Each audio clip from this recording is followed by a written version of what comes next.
আসসালামু আলাইকুম। বিএসসি আন্তর্জাতিক সংবাদে আপনাদের স্বাগত। শুরুতে জানাবো প্রধান সংবাদের শিরোনাম। হুমকির মুখে আমেরিকার সেনারা গোপনে ইরানকে ভয়ঙ্কর মিসাইল দিচ্ছে চীন।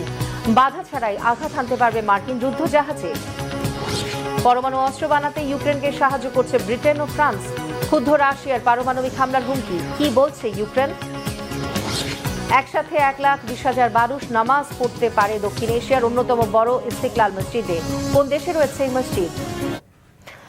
আমেরিকাকে ঠেকাতে এবার ইরানকে ভয়ঙ্কর মিসাইল দিচ্ছে চীন। সম্প্রতি বার্তা সংস্থা রয়টার্স জানিয়েছে, যুক্তরাষ্ট্রের সাথে চরম টানাপোড়েনের মাঝেই চীনের কাছ থেকে সুপারসনিক ক্ষেপণাস্ত্র কেনা প্রায় চূড়ান্ত করেছে ইরান।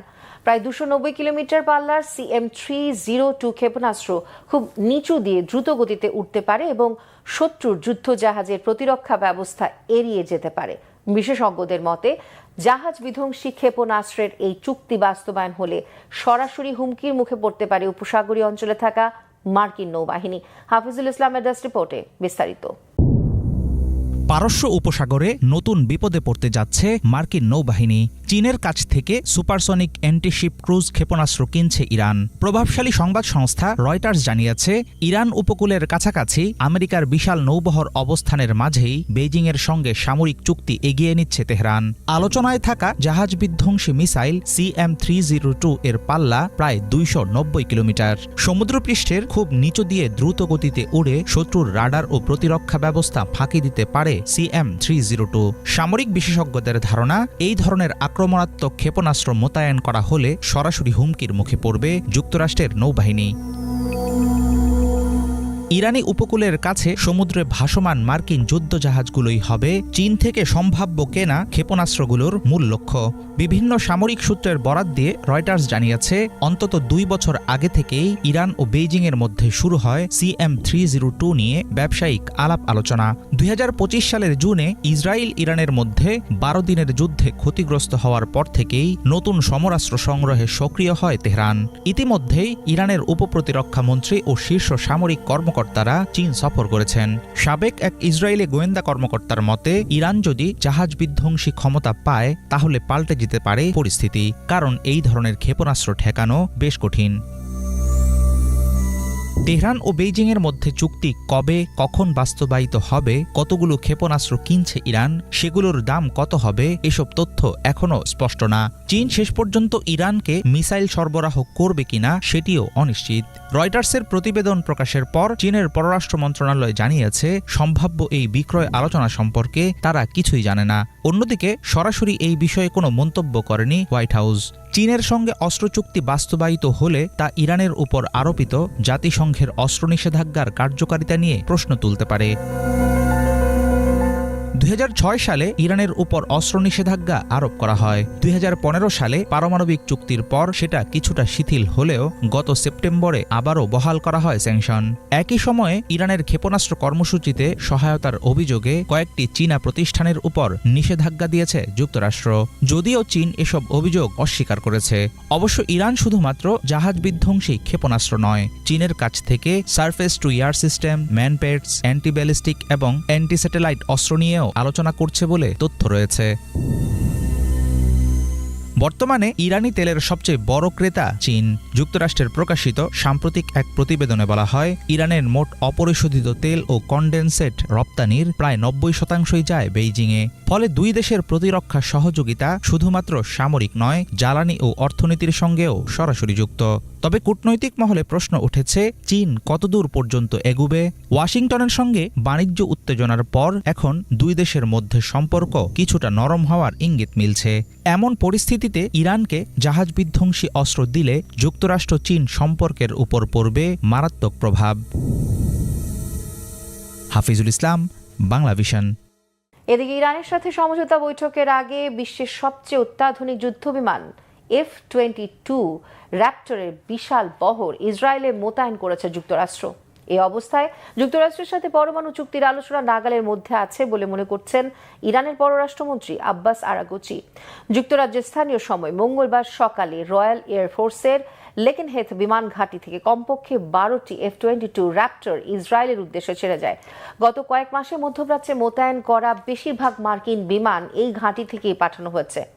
বিমান চলাচলে নজরদারি করা ফ্লাইট ট্র্যাকারের হালনাগাদ তথ্য বলছে F-22 র্যাপটরের বহরে জ্বালানিবাহী ট্যাঙ্কার বিমানও ছিল।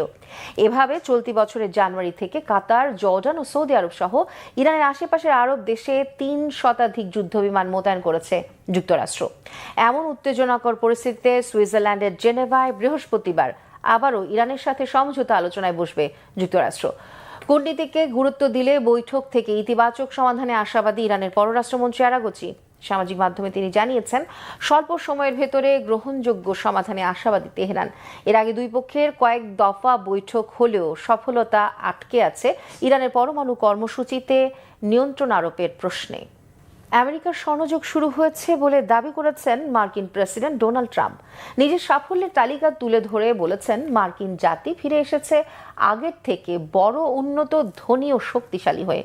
প্রথা অনুযায়ী মার্কিন কংগ্রেসের উচ্চকক্ষ, সিনেট ও নিম্নকক্ষ প্রতিনিধি পরিষদের যৌথ অধিবেশনে প্রায় 1 ঘন্টার স্টেট অব দ্য ইউনিয়ন ভাষণে গত 1 বছরের অর্জনে আলোকপাত করেন প্রেসিডেন্ট ট্রাম্প। দাবি করেছেন, এক যুগের সেরা পরিবর্তন উপহার দিয়েছে জনগণকে। এই ভাষণে তিনি দাবি করেছেন, সীমান্ত এখন সুরক্ষিত, মনোবল ফিরে এসেছে, দ্রুত কমছে মুদ্রাস্ফীতি, জনগণের আয় বাড়ছে, অর্থনীতি আগের চেয়ে অনেক বেশি শক্তিশালী হয়েছে, আর শত্রুরা এখন ভয় পাচ্ছে যুক্তরাষ্ট্রকে। নিজের আরোপিত বৈশ্বিক শুল্কের ওপর সুপ্রিম কোর্টের হস্তক্ষেপের জের টেনে আক্ষেপ জানিয়ে শিগগিরই বিকল্প কৌশল প্রয়োগের আভাস দিয়েছেন তিনি। ইরানকে বৈশ্বিক সন্ত্রাসবাদের অন্যতম পৃষ্ঠপোষক উল্লেখ করে ক্ষোভ ঝেড়েছেন ট্রাম্প।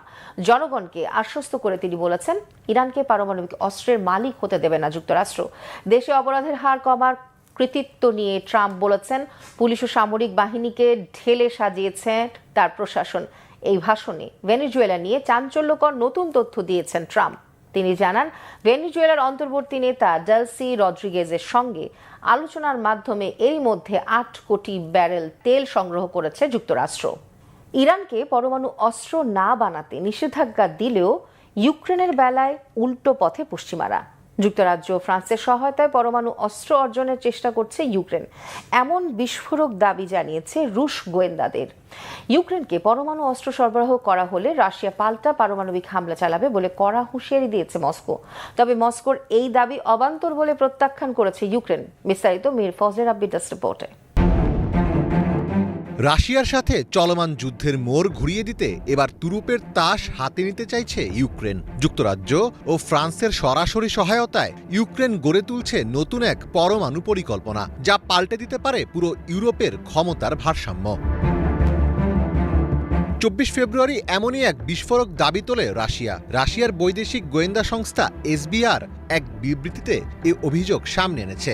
এক প্রতিবেদনে এসব তথ্য জানিয়েছে সংবাদ মাধ্যম রয়টার্স। মস্কোর দাবি, কিয়েভকে বিশেষ অস্ত্র দিয়ে যুদ্ধের সমাপ্তিতে অনুকূল অবস্থানে নিয়ে যাওয়ার চেষ্টা চলছে। এসভিআর এক বিবৃতিতে জানায়, লন্ডন ও প্যারিস মনে করছে পারমাণবিক অস্ত্র হাতে পেলে ইউক্রেন যুদ্ধ অবসানের ক্ষেত্রে আরও সুবিধাজনক শর্ত আদায় করতে পারবে, যদিও এ পরিকল্পনা আন্তর্জাতিক আইন লঙ্ঘনের শামিল। এসভিআরের বিবৃতিতে বলা হয়, বর্তমানে লন্ডন ও প্যারিস কিয়েভকে এ ধরনের অস্ত্র ও তার বাহন ব্যবস্থা সরবরাহের বিভিন্ন বিষয় চূড়ান্ত করার কাজ করছে। এর অংশ হিসেবে ইউক্রেনে গোপনে ইউরোপীয় উপাদান, সরঞ্জাম ও প্রযুক্তি সরিয়ে নেওয়ার বিষয়টি বিবেচনায় রয়েছে। আলোচনায় থাকা বিকল্পগুলোর একটি হল ফরাসি TN-75 কম্প্যাক্ট ওয়ারহেড। এটি M51.5 সাবমেরিন থেকে নিক্ষেপযোগ্য ব্যালিস্টিক ক্ষেপণাস্ত্রে ব্যবহৃত হয়। বিবৃতিতে আরও বলা হয়, পশ্চিমা দেশগুলোর মূল চেষ্টা হল কিয়েভে পারমাণবিক অস্ত্রের আবির্ভাবকে যেন ইউক্রেনের নিজস্ব উন্নয়ন হিসেবে দেখানো যায়। রুশ এই গোয়েন্দা সংস্থা প্যারিস ও লন্ডনের বিরুদ্ধে বাস্তব বোধ হারানোর অভিযোগ তুলেছে। রাশিয়ার উচ্চকক্ষ ফেডারেশন কাউন্সিল ব্রিটিশ ও ফরাসি আইন প্রণেতাদের প্রতি এই পরমাণু অস্ত্র সম্পর্কিত দাবির বিষয়ে তদন্ত চালু করার আহ্বান জানিয়েছে। তবে রাশিয়ার এই দাবি জোরালোভাবে প্রত্যাখ্যান করেছে ইউক্রেন। এক প্রতিক্রিয়ায় ইউক্রেন এই অভিযোগকে রাশিয়ার পুরনো বিভ্রান্তিমূলক প্রচারণার অংশ হিসেবে উল্লেখ করে। মস্কোর এই দাবিকে অবান্তর বলে আখ্যা দিয়েছে কিয়েভ। এদিকে ইউক্রেনকে পরমাণু অস্ত্র সরবরাহ করা হলে রাশিয়া পাল্টা পারমাণবিক হামলা চালাতে পারে বলে কড়া হুঁশিয়ারি দিয়েছে মস্কো। রাশিয়ার সাবেক প্রেসিডেন্ট ও দেশটির নিরাপত্তা পরিষদের উপপ্রধান দিমিত্রি মেদভেদেভ বলেছেন, যুক্তরাজ্য ও ফ্রান্স কিয়েভকে পারমাণবিক ওয়ারহেড দিলে তা সরাসরি যুদ্ধরত একটি দেশের হাতে পরমাণু অস্ত্র তুলে দেওয়ার শামিল হবে, যার জবাবে রাশিয়া নন স্ট্র্যাটেজিক পারমাণবিক অস্ত্র ব্যবহারের পথেও যেতে পারে। আলাদা এক বিবৃতিতে ক্রেমলিনের